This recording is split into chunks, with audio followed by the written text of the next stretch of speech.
متابعي برنامج بلا قيود، تحية محبة، برحب فيكم وين ما كنتوا. حلقة اليوم هي لقاء مسجل مع الأخ عزيز من منطقة القبائل بالجزائر. عزيز مثل كل واحد منا لما منواجه مشكلة كبيرة بحياتنا منحاول كل الطرق حتى نلاقي الحل، لكن بيجي وقت منتعب ومنستسلم.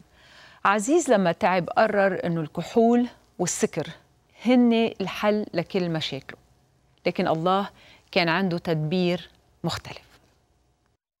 Bonjour Aziz et sois la bienvenue à Bila Kouyoud. Bonjour ma soeur Katia. Aziz, tu es algérien d'origine musulmane, Oui. et tu es kabyle. Oui. Mais tu as une histoire merveilleuse. Et ça a commencé à un jeune âge. Tu peux me raconter un petit peu votre histoire? Ouais. Donc, je suis d'origine algérienne. Donc, je suis né dans une famille, une société carrément musulmane. Donc, on est proche. Nos traditions sont des traditions musulmanes. Donc, on faisait l'Aïd, on faisait des fêtes musulmanes et tout. Donc, par rapport à mon grand-père, c'est quelqu'un qui a fait le pèlerinage. Donc, c'est quelqu'un qui est respectueux par rapport à ça dans notre village. Donc, j'ai vécu dans cette société musulmane. Donc, pour nous, on est musulmans, on est dans la vérité, on est dans une religion. C'est la seule religion qui peut nous sauver. Donc, je suis étudié à l'école. À cette époque-là, ils faisaient un cours. À l'âge de 6 ans, je me souviens qu'ils faisaient un cours qui s'appelle sciences islamiques. Donc, à cette époque-là, je me souviens, il y a un prof qui nous a enseigné, qui nous enseigne. Il nous donne de réciter des sourates. Nous, on avait 6 ans, donc on arrive à la maison, on est obligé de rester toute la nuit à apprendre les sourates. Oui. Parce qu'il te sort au tableau dans la classe, il te dit, oui, tu vas me réciter. Et si tu arrives à faire des erreurs, il a un bâton, il nous tapait. Donc, c'est une sorte de peur. Donc, pour nous, on est obligé d'apprendre le Coran et tout. Jusqu'à un jour, je me souviens, parce que c'était gravé dans ma vie, c'était à la 5e année de mes études, qu'on a fait un cours qui s'appelle les livres célestes. En arabe, c'est Kutub Samawiya. Donc, à cette époque-là, ils sont en train de parler qu'il y a des livres avant le Coran. Ils disent qu'il y a 5 livres et tout. Donc, j'ai posé la question au prof. J'ai dit, ouais, mais ils sont où les livres? On voit que le Coran. Il a dit, oui, mais ça n'existe pas. Tous les livres, ils sont dans le Coran. Moi, de quel livre parlait-il? Il parle de l'évangile de Jésus, il parle du Zabour de David, il parle de Sohuf de Abraham et la Torah de Moïse. Il dit que Dieu les a réunis, les a mis dans le Coran. Il dit, mais c'est pas possible. Avant le Coran, ça existe un livre. Après, il a commencé à m'engueuler, à me dire, ouais, tu cherches à trouver des excuses pour des erreurs du Coran et tout. Donc, je suis obligé de me taire. Mais ça restait dans ma tête que ça existe un livre. Un jour, peut-être, on va l'avoir, on va le lire. Et à cette époque-là, j'avais 10 ans. Et un jour, quand j'avais 16 ans, j'ai tombé pour moi, c'est une maladie psychologique. Donc, soi-disant, actuellement, si tu cherches c'est quoi cette maladie, c'est une maladie psychologique. Moi, je voyais des esprits. À chaque fois que c'est la nuit, d'ailleurs, j'aime pas la nuit. Quand la nuit tombe, les gens, ils dorment, mais moi, je dors pas. Toujours, j'ai eu peur, il y a des voix, il y a des bruits et tout. Donc, je suis obligé de réveiller ma mère. Et je me souviens, à cette époque-là, ma mère me prenait avec elle, pour dormir avec elle. Si je dors pas avec ma mère, j'arrive pas à dormir. Donc, ça dérange, effectivement, ça dérange mon père. Et mon père a dit à ma mère, c'est pas normal. Donc, ils ont commencé à m'amener chez des marabouts. Chez nous, ça existe on appelle ça maintenant, dans notre voie christianisme, c'est l'idolâtrie. C'est des gens qui travaillent avec des esprits mauvais, qui te disent l'avenir et tout, qui guérissent. Donc mon père me ramène là-bas. Mais à un moment donné, ça n'a pas donné, mais... Tu parles des esprits mauvais. Tu peux expliquer un peu qu'est-ce qui s'est passé exactement? Donc les esprits mauvais, c'est des esprits de mort que je voyais. Par exemple, je peux donner un exemple. Je pense à quelqu'un qui est mort. Et un coup, j'entends sa voix. Quelqu'un que je connais qui est mort. J'entends sa voix, après ça me fait peur. Je me réveille, je dis, je vais mourir peut-être, c'est quoi? Après, ma mère elle viendrait me Tu étais tourmenté par l'idée du mort. Les démons. Donc, je me disais qu'il y a une force qui nous fait peur. Il y a une force qu'on ne peut pas agir devant elle. Même ta mère ni ton père ne peut pas te sauver devant cette force démoniaque. Alors, tu es allé avec tes parents chercher la solution chez des marabouts, mais ça n'a pas marché. Ça n'a pas marché. Ça n'a pas marché. À cette époque-là, j'avais 16 ans, 17 ans. Mais après, il y a une période qui était très difficile dans ma vie, que j'ai perdu mon oncle. Comme nous, on est grandi dans presque la même maison, mon oncle est mort sans maladie. Il était malade une semaine, et il ne savait même pas c'est quoi sa maladie, il est mort. À cette époque-là, je n'arrivais pas à accepter, il est jeune et tout, donc chaque fois je pense à lui. Et ça m'a donné la peur de mourir. Une année après, 2 ans après, on a perdu son fils qui s'est suicidé. Et depuis, moi, je peux vous dire que, avant que je connaisse Jésus, la date de son suicide, l'heure, la minute, je l'ai senti. Et il est resté dans mon cœur. À chaque fois que ça arrive, le vendredi, à 11h du soir, à 23h du soir, il y a mon cœur qui bat. C'est quelque chose qui est resté dans mon cœur. À cette époque-là, il y a beaucoup d'esprits de mort qui vient là où je dors. Pourquoi, à ton avis, tu as ce peur du mort? Tu étais effrayé de l'idée de mourir? Parce que quand on a étudié l'islam et tout, il ne parle que Dieu, il va nous punir, ils ne nous ont pas présenté Dieu comme un Dieu d'amour. Ils disent qu'au dernier jour, chaque verset qu'on apprend, on apprend des versets de haine, des versets de condamnation, des versets... Ils parlent toujours... Il y a une parole qui est restée dans Shadid al-Iqab. Ils disent que Allah Shadid al-Iqab. Donc, quand on regarde à nous, il n'y a personne qui sera sauvé. Il n'y a personne qui peut... moi, je me souviens, j'ai trop cherché parce qu'un jour, j'ai demandé même... dans ma tête, j'ai dit, si je reviens au sein de ma mère, je vais renaître, je vais faire attention, je ne vais pas faire du péché. Parce qu'ils ils ont planté cette idée dans notre... Et c'est très lourd. Et à chaque fois que tu dis, tu ne fais pas d'erreur, c'est là que tu fais plus d'erreurs. Oui. Alors, tu étais vraiment dérobé de la joie de la vie, et même à l'âge de 16 ans, tu ne peux trouver rien pour te faire plaisir? Rien, parce qu'il n'y a que la mort qui circule à cette époque-là. Cette période, il y avait une période, à l'âge de 16 ans, il y avait une période de terrorisme chez nous. Même quand tu regardes la télé, tu vois, ils nous montrent même à la télé des gens égorgés, c'est des images réelles. Et ça continue à empirer ma situation. C'était... presque l'atmosphère générale de toute la communauté. Voilà, l'esprit de mort. L'esprit de mort, voilà. Et une fois même, on avait un président qui était assassiné en direct. On regarde la télévision, on avait un président, ils l'ont tué en direct. Ils nous montrent les images. Et nous, à cette époque-là, on ne peut pas supporter ça. Donc, moi, c'est mélangé dans toute ma vie. Et dans mon village, il y avait une période où chaque 40 jours, il y a quelqu'un qui meurt. Jeune ou n'est pas jeune. Après, ça a resté dans... Donc, j'ai compris qu'on est né pour mourir, pour souffrir. Et pour passer à l'enfer. Qu'est-ce que tu as fait après ça? Après, j'ai cherché. J'ai parlé avec quelqu'un qui m'a dit... même si tu es musulman, non pratiquant, ça ne sert à rien, il faut pratiquer. Donc, je me suis engagé à pratiquer l'islam à 100%. Voilà, il m'a dit, il faut pratiquer l'islam, il faut rentrer vraiment dans la religion, et les démons, ils ne peuvent même pas t'atteindre et tout. Et tu vas te retrouver la joie de vivre et tout. Mais je me suis engagé à pratiquer l'islam. Déjà, mon caractère a commencé à changer. Donc, je suis devenu violent parce que j'aime pas les gens qui font pas la prière.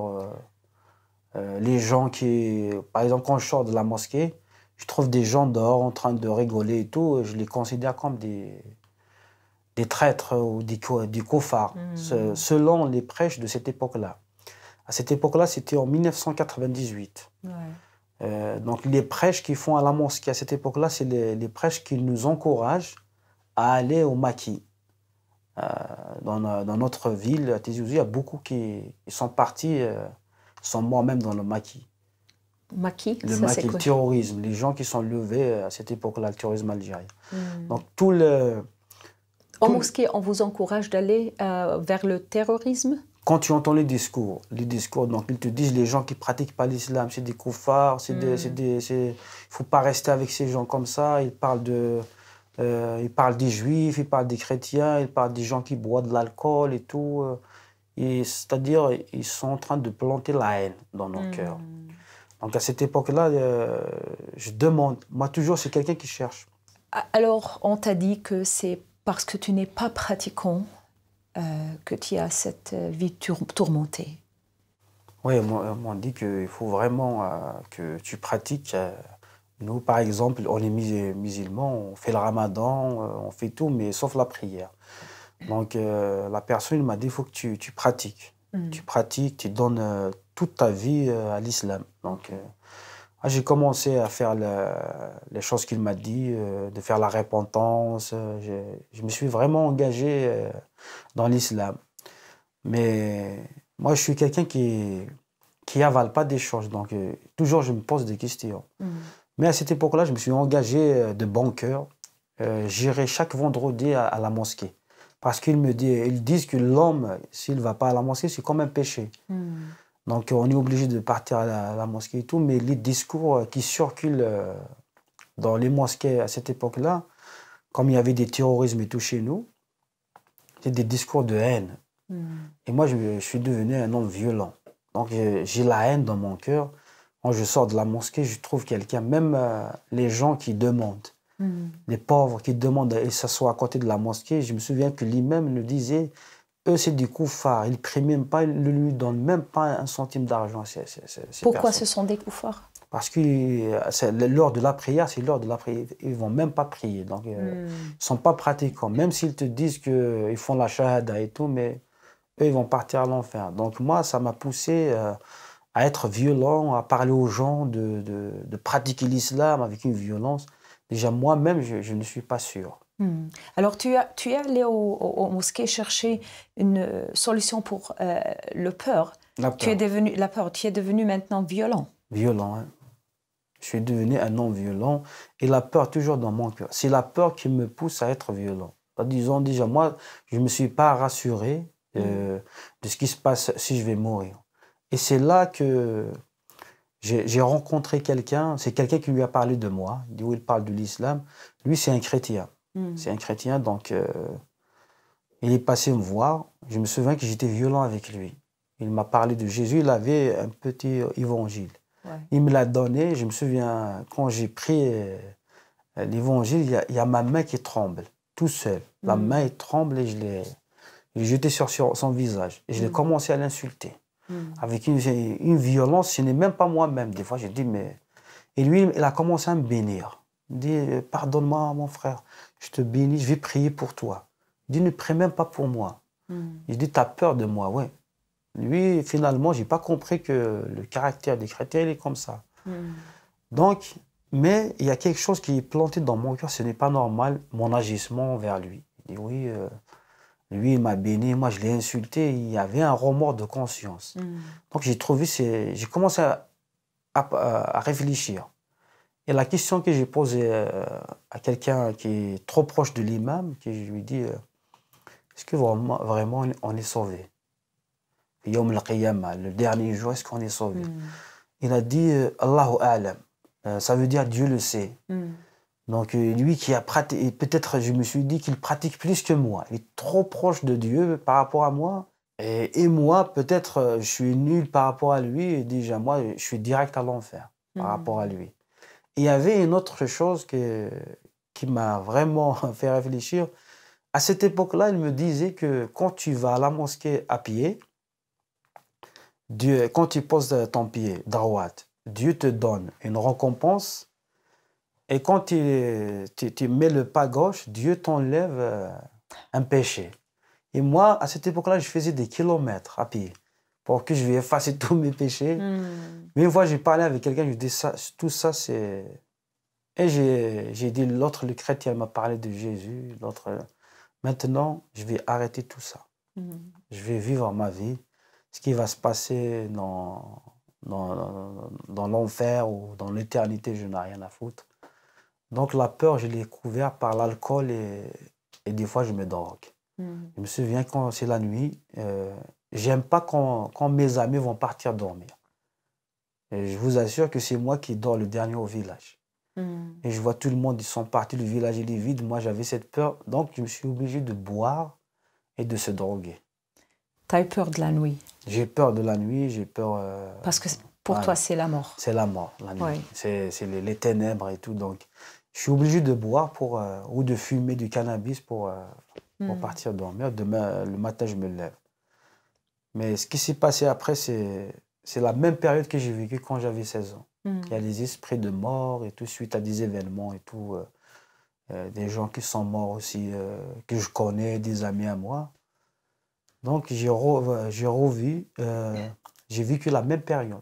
Il y a des esprits et tout qui viennent me déranger. Et j'avais 25 ans à cette époque-là.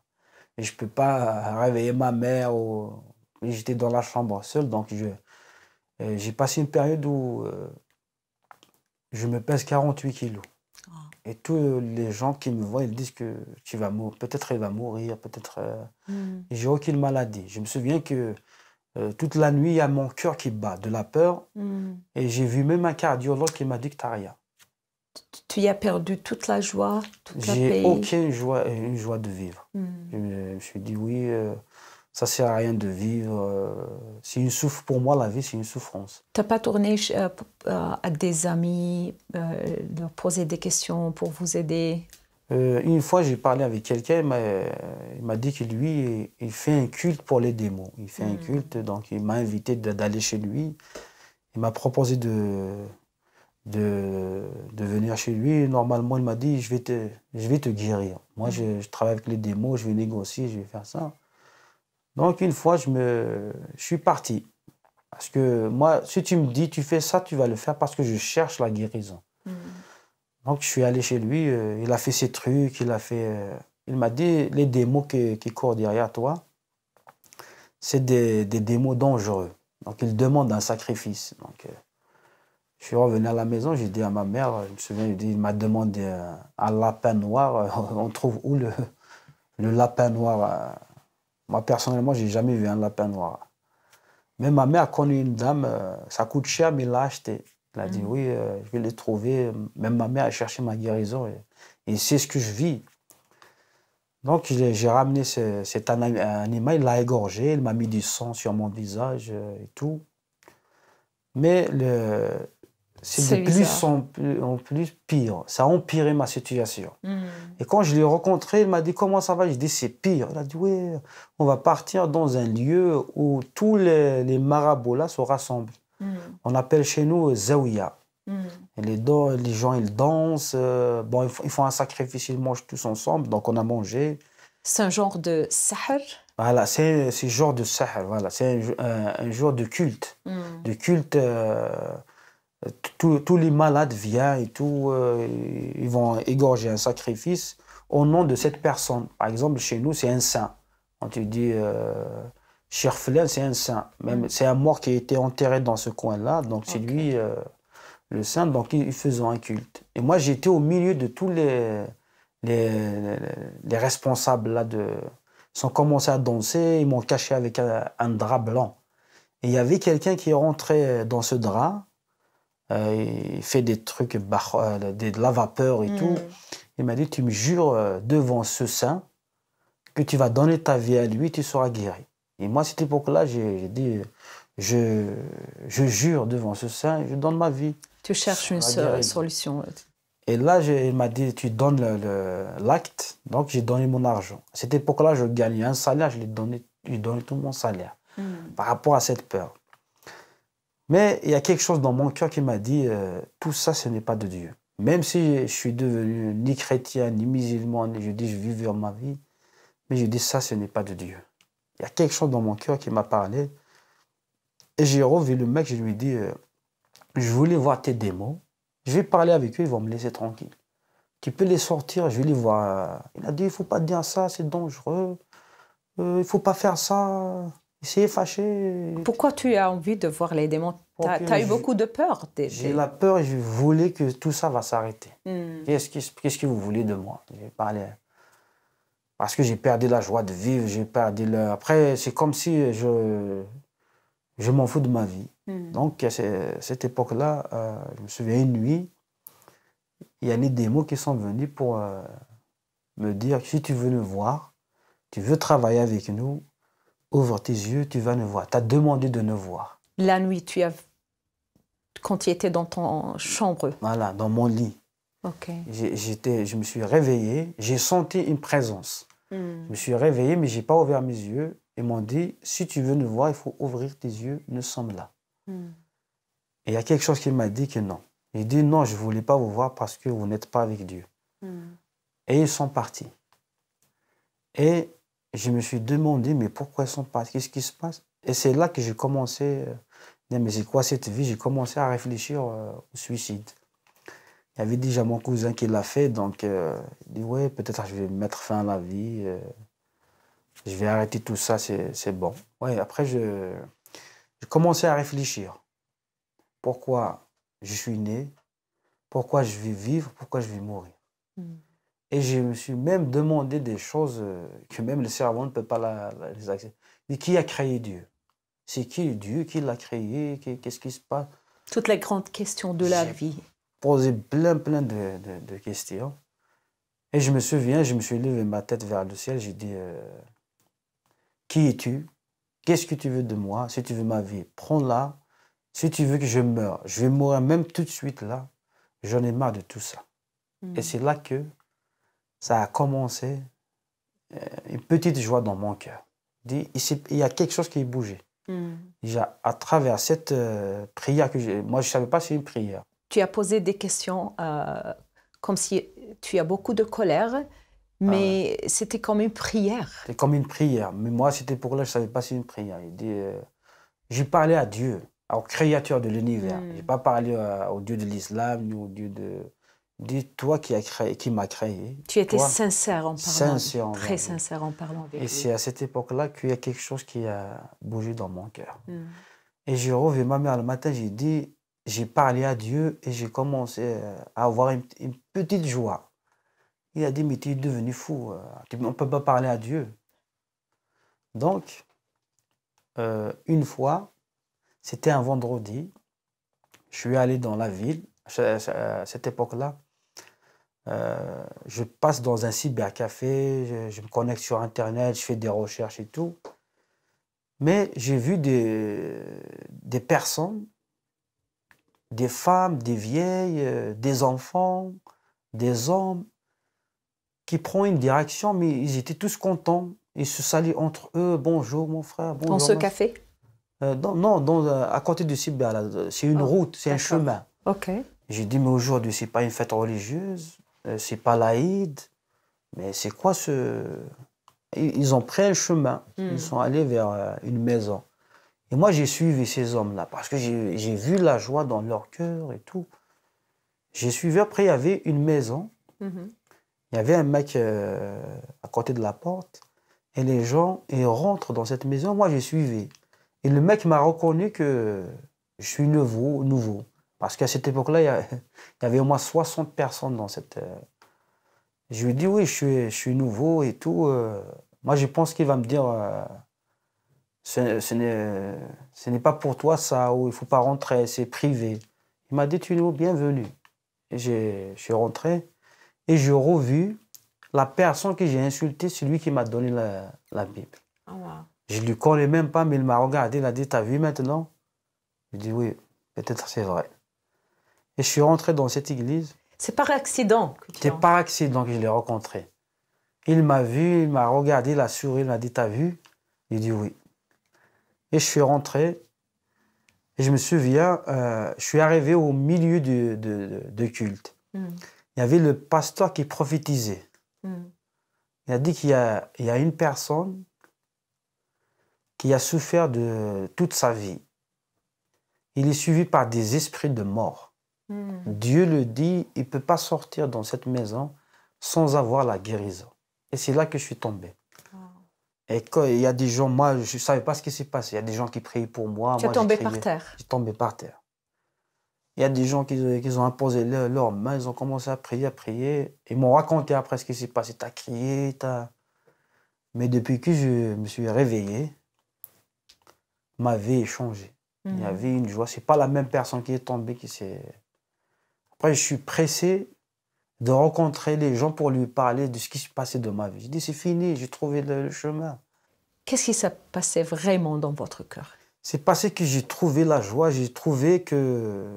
J'ai trouvé quelque chose que tu ne peux même pas acheter avec de l'argent. Tu ne peux même pas la chercher chez les marabouts.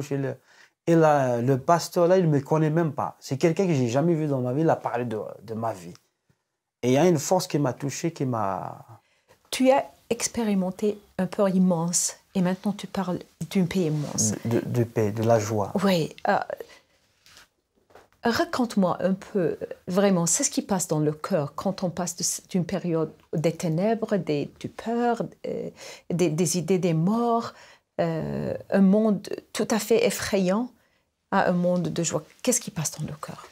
Il s'est passé quelque chose que, jusqu'à maintenant, ça fait 10 ans. On peut dire 10 ans que j'ai donné ma vie à Jésus, que cette chose n'a pas changé. Même si on passe des moments difficiles et tout, mais j'ai gardé cette joie, cette paix dans mon cœur.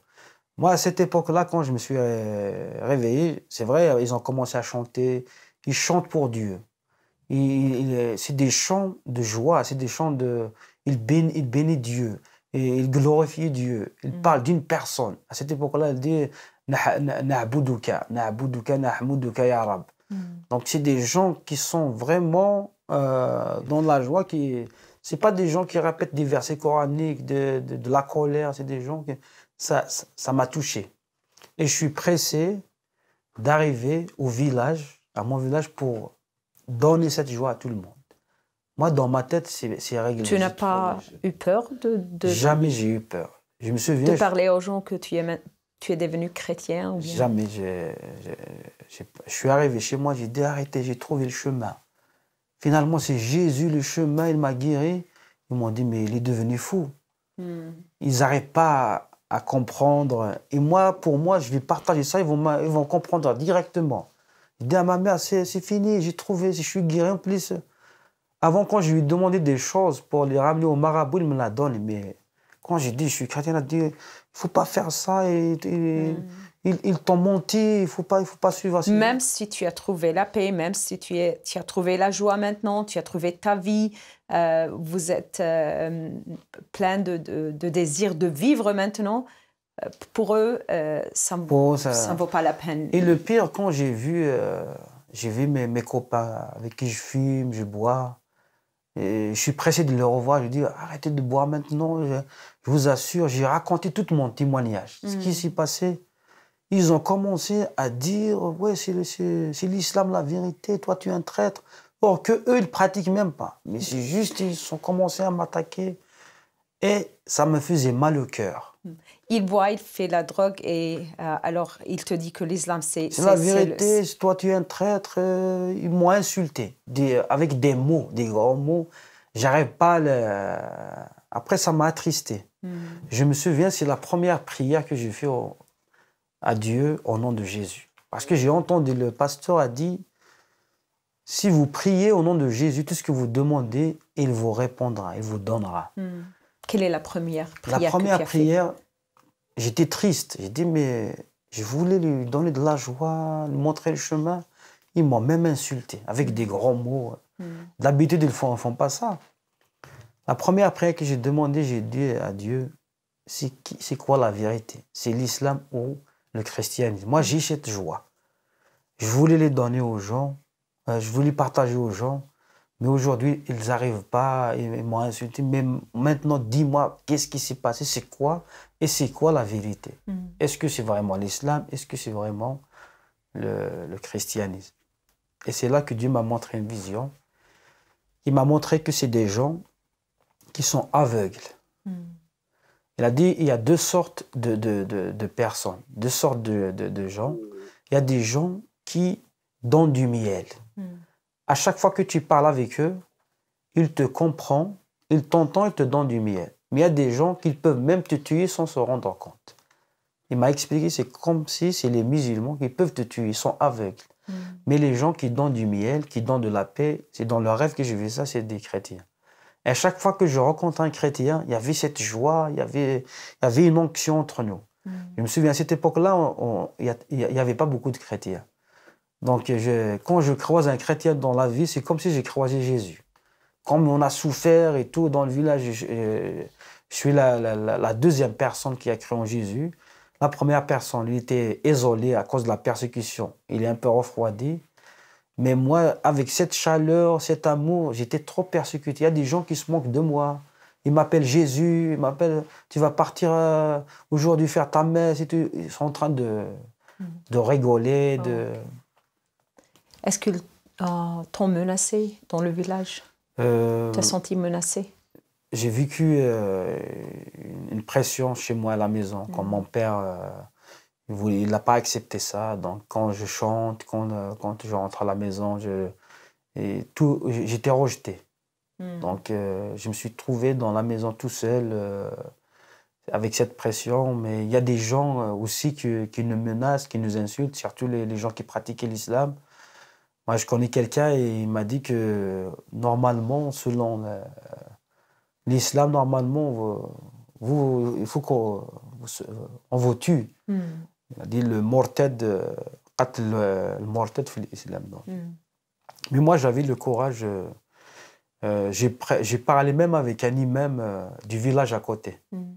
Je me souviens, je lui ai parlé de Jésus et Dieu m'a donné des paroles, il ne peut même pas me répondre. Et toutes les personnes qui étaient à côté de moi, ils m'ont donné raison. Ils m'ont dit, si tu veux, continue de lui parler, on va te payer. On va te donner de l'argent. Parce qu'ils étaient peur de lui. Lui, il parle que de Azab al-Qabr, quand il voit quelqu'un, il a fait une petite connerie, il crie sur lui, donc ils ont peur, ils ont tous peur de lui. Mais le jour que Dieu m'a donné les paroles de parler, je l'ai parlé publiquement. Et même la personne qui était avec moi, il a fui. Parce qu'il a peur de ces personnes. Il a dit, ces personnes peuvent te tuer. Moi, je lui dis, maintenant, je n'ai pas peur de la mort. Parce que j'ai dépassé cette étape. Avant, j'ai peur de la mort, mais maintenant... Vous pensez de la mort maintenant? Maintenant, je dis même aux chrétiens, moi, je ne peux pas... un chrétien qui me demande, qui me dit qu'il y a un chrétien qui est mort, je dis toujours qu'il n'est pas mort. Il est parti. Moi, je ne peux pas vous dire que demain, je vais mourir. Demain, je vais partir. Parce que Jésus a vaincu la mort. Donc, le chrétien, la parole nous dit qu'on a la vie éternelle. Donc, même si on va partir d'ici, on va continuer à vivre éternellement. Donc, pour moi, la mort, elle n'existe pas pour moi. La nuit était effrayante pour toi, avant de rencontrer le Seigneur. Comment sont les nuits maintenant avec le Seigneur? Moi, la nuit, le jour, c'est pareil pour moi, mais quelque chose qui est important, qui s'est passé après, c'est qu'il y a des gens qui ont vécu la même chose que moi, que j'ai prêché, quand j'ai partagé mon témoignage, j'ai trouvé qu'il y a des gens qui souffrent, et Dieu m'a utilisé de prier pour eux, de les délivrer de ces esprits qui sont devenus aujourd'hui chrétiens. Moi, je pense même aujourd'hui, il y a beaucoup de gens qui nous voient à la télévision qui ont le même problème, mais peut-être ils ont peur de prier même au nom de Jésus, ou bien de tourner vers Jésus pour chercher cette solution pour leurs problèmes? Moi, je dis à toutes les personnes qui ne connaissent pas Jésus, qui ne savent pas vraiment faire face à leur peur. Parce que moi, je crois, parce qu'il y a des gens qui se disent, même s'ils ont peur, ils ne croient pas aux esprits. Moi, il y a un monde spirituel, il y a les démons, il y a les anges, il y a les esprits qui font mal aux gens. Mais dans la parole de Dieu, c'est écrit que Dieu a donné un nom à Jésus qui est au-dessus de tout nom. Quand tu déclares le nom de Jésus, les démons fuient. Moi, ce que j'ai expérimenté après ma foi, à chaque fois que je prie au nom de Jésus, il y a des personnes même qui se délivrent. Même quand je ressens une petite peur, tu pries au nom de Jésus. Tu as vécu des longues années étant tourmenté par l'idée de Azab al-Qabr. Ouais. Et je pense qu'il y a des milliers de gens à l'extérieur qui ont ces idées effrayantes et qui perdent la joie de vie en pensant de Azab al-Qabr et de l'après et de Allah Shadid al-Iqab. Parle-moi un petit peu du changement que tu as vécu et qu'en dis-tu à ces gens qui nous entendent aujourd'hui? Moi, quand Jésus m'a libéré de tout ça, quand j'ai accepté Jésus dans mon cœur, évidemment, j'ai lu la parole de Dieu que j'ai trouvé que Jésus a vaincu le tombeau. Jésus est rentré dans le tombeau. Et quand les femmes l'ont cherché, ils ne l'ont pas trouvé. Donc Jésus a supprimé le tombeau. Donc il n'y a rien dans le tombeau. Les anges, ils ont répondu à ces femmes, ils ont dit, pourquoi cherchez-vous les vivants parmi les morts? Moi, je dis que ça peut exister la condamnation du tombeau à celui qui ne croit pas en Jésus. Mais Jésus a dit dans Jean 3,16, celui qui croit en moi ne périsse point. Et il a la vérité éternelle. On a tous vécu ces choses-là, ces peurs-là. Mais aujourd'hui, je ne pense pas que la personne qui se trouve dans le tombeau peut me condamner. Parce que je suis plus fort que lui dans le nom de Jésus. Il a dit encore حيث أكون أنا تكونون أنتم أيضا. Et s'il a ressuscité, alors en lui, nous tous ressusciterons. On a la vie. Ouais. Ouais. Alors, tu m'as dit que tu es devenu maintenant pasteur. Ouais. Quand je me suis converti, je me retrouve tout seul au village. Donc, à chaque fois, il faut que je voie un chrétien qui habite loin de chez moi. Mais une fois, j'ai demandé à Dieu de me donner des chrétiens de ce village. Seigneur, j'ai besoin, je veux que tu me donnes des chrétiens de ce quartier, de mon quartier. Et j'ai commencé à prier. Après, il y avait un frère. On priait avec lui, chez lui. On a commencé à prier avec lui. Après, sa femme s'est convertie, donc on était 3. Donc, il vivait dans un bâtiment. Et une fois, il y avait quelqu'un qui travaille sur une terrasse, en train de faire le toit. Ouais. Cette journée-là, j'étais tout seul au village. Le matin, je me suis préparé pour partir à l'église parce qu'ils faisaient du groupe de prière étudiants lundi. Donc, je vais partir à l'église. Tous les hommes ils travaillaient avec les femmes. Il y avait cet homme, il est tombé de 3 étages. Il y avait une barre de fer qui rentrait dans son cœur. Wow. C'était un lundi. Et il y avait des femmes qui prient et qui crient au secours. Il est mort. Il y avait son collègue qui était là. Il n'a même pas approché de lui. Quand je suis arrivé, j'ai vu que la barre a traversé son cœur. J'ai dit au Seigneur, je me suis mis à genoux. J'ai dit, Seigneur, donne-moi la force pour qu'on va l'enlever de cette barre de fer. Et il y avait une femme qui est venue, elle a ramené une planche, et j'ai attrapé la planche avec la femme, on l'a enlevée. C'est comme un gramme. Elle est tombée sur moi, et j'ai enlevé mes vêtements, j'ai caché les trous. J'ai dit, Seigneur, donne-moi les moyens pour la ramener à l'hôpital. Et il y avait une voiture qui dit, viens, viens, amène-le ici. On l'a mis dans la voiture et tout le monde a peur de rapprocher de lui. Moi, je l'ai pris, je me souviens, il avait son dernier souffle. Un musulman, quand il meurt, il fait trois fois la shahada. Il part au paradis, ce qu'ils disent dans l'islam. Donc lui, il a fait une fois. Il a fait un effort, il a fait la deuxième fois. La shahada et la troisième fois, il y a une force qui est rentrée en moi, qui m'a dit, dis-lui qu'il va vivre. Il a essayé de faire. La troisième fois, j'ai dit, crois au Seigneur Jésus, tu ne vas pas mourir. Il a dit Amen, Amin en arabe. Et il est parti. Et son collègue, c'est un cousin, lui, il a commencé à crier, à pleurer. L'autre qui conduit la voiture, il n'arrive même pas à conduire. Il dit conduis-le jusqu'à l'hôpital. Il n'est pas mort. Dans mon cœur, j'ai reçu qu'il ne va pas mourir. On l'a ramené à l'hôpital. À cette époque-là, on connaissait un médecin de notre village, on l'a appelé. Donc il est venu parce qu'il est resté 8 heures. 8 heures dans le bloc opératoire. Et le médecin, il est venu. Et le propriétaire de la maison, du bâtiment, il est venu. Il a dit, lui, c'est quelqu'un qui était ami avec moi quand j'étais pas chrétien, j'étais musulman et tout. Il était ami avec moi et tout. Mais quand je me suis converti, il a précisé parce que je lui prêchais la parole, après, il s'est éloigné. Mais ce jour-là, quand il a entendu ce qui s'est passé, il a dit « Est-ce que tu as prié pour lui ?» Parce qu'il sait, logiquement, il est mort. Il dit « J'ai prié et j'ai reçu la réponse qu'il ne va pas mourir. » J'ai eu cette assurance. Il a dit « On va aller dans toutes les églises, on va prier. » Il dit « Non, j'ai eu l'assurance. » Et au bout de 9 heures, le médecin il est sorti, il a dit « C'est un miracle. » Après, il a dit, chez nous, quand il se produit quelque chose comme ça, ils disent, il faut faire un sacrifice. Et moi, j'ai dit au médecin, le sacrifice, il était fait, ça fait 2000 ans. Quand je suis arrivé chez moi, il y a tout le village qui ont dit, c'est passé qu'il y a un miracle.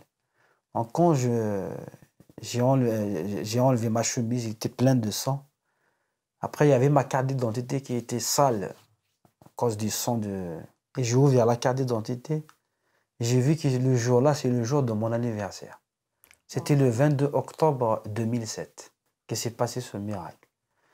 Et après ce miracle, il y a beaucoup de personnes qui sont venues accepter Jésus. Et le propriétaire de la maison, il a ouvert sa maison les premiers temps pour recevoir les gens, pour prier pour eux. On les a aidés. Quand j'ai quitté le pays, j'ai laissé 27 chrétiens dans mon village. Wow. Et actuellement, il y a des centaines. Mais les gens... Dieu vraiment vous a utilisé. Ils ont eu l'idée que Jésus, il existe. Que Jésus, il fait des miracles. Parce qu'ils ont vu, même à ma vie, ils ont vu que ce n'est pas la personne qui était avant. Même mon visage, il est changé. Tout le monde qui me voit me dit, ton Dieu est un Dieu. Donc, il y a des gens qui s'intéressent. Après, j'ai reçu... un appel de quelqu'un qui me dit, je le connais sur Internet, il m'a dit, on a partagé un peu, il a dit, tu viens, tu fais des études, je te présenterai quelqu'un, tu viens, je ne le connais même pas, je le connais juste par Internet, tu fais tes études pastorales et je suis là. Moi, j'ai prié, j'ai eu la paix. J'ai parlé avec le pasteur, je lui ai dit, est-ce que je peux partir et tout. Pour lui, partir en Côte d'Ivoire, il y a la guerre, c'est un peu... il a dit, oui, c'est dangereux et tout, mais moi, j'ai reçu cette paix. Donc, le pasteur m'a dit, il ne faut pas partir et tout, mais moi, j'ai dit, j'ai cette paix. Et j'ai parti en Côte d'Ivoire, j'ai passé 18 mois là-bas, que Dieu m'a enseigné. Franchement, j'ai eu des expériences là-bas par rapport à Dieu, et qu'il n'y a rien qui m'a manqué là-bas, et Dieu m'a fait grandir dans la foi.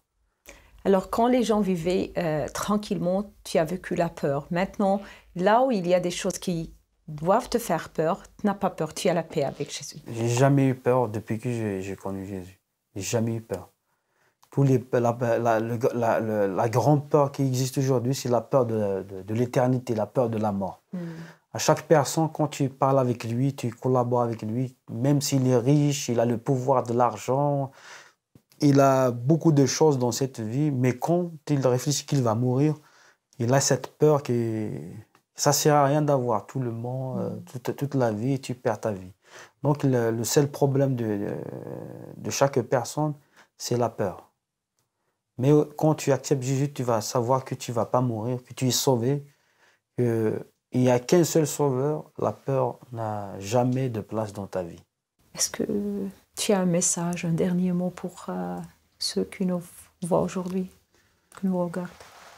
Moi, j'ai un message pour tous les gens qui nous regardent à cet instant, de les dire, parce que je sais qu'il y a beaucoup de personnes qui cherchent des solutions partout. Il y a des gens qui cherchent des solutions dans la drogue, il y a des gens qui cherchent des solutions dans le maraboutage. À travers ce témoignage, je dis qu'il y a une seule solution, c'est de tourner vers Jésus, c'est de faire une prière. C'est pas par rapport à mes paroles, c'est pas par rapport à ce que j'ai vécu seulement, mais toi-même, tu peux parler avec un Dieu qui va te répondre. Notre Dieu, c'est un Dieu vivant. Tu peux lui parler à ta manière, il te répondra à ta manière. Parce que toi, quand tu as fait ta prière, tu as dit, j'ai parlé au ciel. Voilà, au Dieu. Alors, qui a créé l'univers. C'est un cœur qui a assoiffé à connaître Dieu, à entendre de Dieu. Et après, tu as rencontré Jésus. Voilà, c'est ça. Parce que j'ai demandé, parce qu'il y a des personnes qui te disent que Dieu ne peut pas te parler. Ils pensent qu'ils vont entendre une grande voix, un tonnerre ou quelque chose comme ça. Mais Dieu, il a une manière de nous parler. Il ne peut pas te parler d'un langage que tu ne comprends pas. Il connaît ton cœur, mais il te parle pour que tu vas comprendre, parce que la parole de Dieu nous dit que Dieu ne parle pas en vain. Que sa parole ne revient pas à lui sans ramener des effets. Donc Dieu, quand il te parle, mon frère, ma soeur, il te parle selon ta compréhension. Tu vas le comprendre et tu vas dire que c'est Dieu. Tu ne peux pas dire que c'est quelqu'un d'autre, mais c'est Dieu. Aziz, merci beaucoup pour votre témoignage. C'est très encourageant. Et je suis sûre que beaucoup de gens qui nous regardent aujourd'hui vont être très encouragés. Amen. Et même, je pense que des vies vont être changées d'après votre témoignage. Amen. Amen. Merci beaucoup à vous aussi. الله عنده اليوم تدبير مختلف لحياتك أنت كمان. ربما أنت وصلت للطريق المسدود، لكن هيدا ما بيعني أبداً أنه هيدا الطريق مسدود قدام قدرة الله. ربما أنت ما عندك قوة اليوم، لكن قوة الرب عظيمة بكل الأوقات. عظمة قدرة الله فائقة نحو المؤمن وعملها شديد. وين بيتركك هيدا الشيء؟ بالمكان المناسب تماماً. أنت اليوم حي لأنه الله عطاك حياة، وبعدك منتظر أنه الأمور تتغير بحياتك لأنه محبة الله سكبت فيك القدرة والرغبة على التمسك بالرجاء حتى بأصعب الأوقات. الرب بياخد كل أمور حياتنا باهتمام أكتر بكتير مما نحن منفكر. عطانا كلمته، بيعطينا رسائل، مرات من أصدقاء، مرات من أشخاص ما بنعرفهم، بيحاول يلفت نظرنا، بيحذرنا، مرات بيسمح أنه نتألم حتى نفتش عنه، بيعطينا إعلانات، لكن أكثر الأوقات بنهرب من وجه الرب، مثل لما بنهرب تماماً من قدام المراية لما بنكون تعبانين أو بنشوف شكلنا بالمراية إنه مش حلو. بنهرب من الحقيقة إذا كانت الحقيقة بتفرجينا إنه في شيء لازم يتغير، وبنهرب من التغيير إذا التغيير له ثمن. يمكن كل شيء بحياتك أو حياتك لازم يتغير. يمكن الشيء يلي لازم يتغير أنت خايف منه أو حتى مش قادر تواجهه. الحل بيبدأ لما منقسم مشاكلنا لأجزاء ومنبدأ بحل المشكلة جزء ورا جزء. نبدأ بالأشياء البسيطة والصغيرة. قدامنا 10 أيام تقريباً لنحتفل بعيد الميلاد. هذا العيد له معنى كتير بسيط. الله معنا، الله معك والله معك. بإنجيل متى والإصحاح الأول والعدد 23 منقرأ: هو ذا العذراء تحبل وتلد ابنا ويدعون اسمه عمانوئيل الذي تفسيره الله معنا.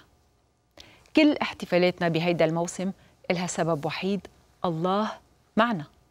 عيد الميلاد سببه نحن، سببه الإنسان. المسيح إجا على عالمنا حتى يكون بيننا وبين الله علاقة حب، حتى ما نشعر إنه نحن وحيدين مهملين متروكين. الله معك، والله ما عنده أي مخطط أنه يتخلى عنك لا اليوم ولا بكرة، لأني عرفت الأفكار التي أنا مفتكر بها عنكم، يقول الرب، أفكار سلام لا شر، لأعطيكم آخرة ورجاء. أرميا 29 والعدد 11. عيد الميلاد هو احتفال بالحب كحل وحيد لكل معاناة الإنسان، لكل حياتنا، لكل مشاكلنا، وهيدا الحب بدايته الصحيحة بيننا وبين الرب. رتب بهيدا العيد أولويات وأهداف حياتك على أساس المحبة. جدد عهد المحبة مع الرب. الله بالمسيح قطع معنا عهد جديد، عهد سلام ونعمة ومحبة أبدية. كمان بسفر أرميا 31 منشوف: ها أيام تأتي يقول الرب وأقطع عهدا مع بيت إسرائيل ومع بيت يهوذا عهدا جديدا. يعني عهد مع كل طالب للرب، كل شخص عم يفتش عن الرب، الله بده يعمل معك عهد جديد، عهد أبدي، عهد نعمة. بلش تقليد جديدة ببيتك، خصص على الأقل ليلة بهيدا الموسم إلك ولعائلتك وحدكم، من دون أصدقاء، من دون هدايا، من دون تلفزيون، من دون وسائل تواصل اجتماعي. اترك كل الأشياء يلي بتملي حياتنا ضجة وبالنهاية بتتركنا وحيدين. صلوا كعائلة سوا، امسكوا ايدين بعض وصلوا كعائلة. يمكن تقول انه نحن مش معودين هيك.